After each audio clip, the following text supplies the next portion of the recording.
Allu Arjun arrest పై BRS senior MLA Harish Rao స్పందించారు. జాతీయ ఉత్తమ అవార్డు విజేత అల్లు అర్జున్ అరెస్ట్ను ఆయన ఖండించారు. ఈ మేరకు ఎక్స్ వేదికగా ప్రభుత్వంపై ప్రశ్నల వర్షం కురిపించారు. అసలు బెనిఫిట్ షోలకు అనుమతి ఇచ్చింది ఎవరు? ముందస్తు జాగ్రత్తలు తీసుకోకుండా సినిమా ప్రదర్శించింది ఎవరు అని నిలదీశారు. సినిమా కోసం వెళ్లి తొక్కిసలాటలో రేవతి అనే మహిళ ప్రాణాలు కోల్పోవటం అత్యంత బాధాకరమని, కానీ దీనికి అసలు కారకులు రాష్ట్ర పాలకులేనని ఆరోపించారు. చర్యలు తీసుకోవాల్సింది ముమ్మాటికి కాంగ్రెస్ ప్రభుత్వంపైనే అన్నారు. రేవంత్ రెడ్డి బ్రదర్స్ వేధింపుల వల్లే చనిపోతున్నా అని సూసైడ్ లెటర్ రాసి సీఎం సొంత గ్రామం కొండారెడ్డిపల్లి మాజీ సర్పంచ్ సాయిరెడ్డి ఆత్మహత్య చేసుకుంటే రేవంత్ బ్రదర్స్ని ఎందుకు అరెస్టులు చేయలేరు అని ప్రశ్నించారు.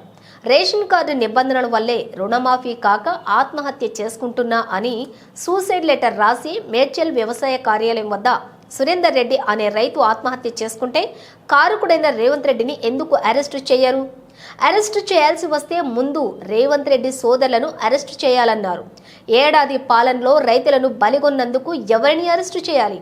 ఫుడ్ పాయిజన్లతో 49 మంది విద్యార్థులు చనిపోయారు. దీనికి ఎవరిని అరెస్ట్ చేయాలి?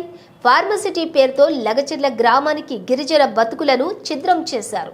దీనికి ఎవరిని అరెస్ట్ చేయాలి? చట్టం అల్లు అర్జున్ విషయంలోనే కాదు, యనమల రేవంత్ రెడ్డి అండ్ బ్రదర్స్ విషయంలోనూ స్పందించాలి. చట్టం ఎవరికీ చుట్టం కాకూడదని హరీష్ రావు రాసుకొచ్చారు.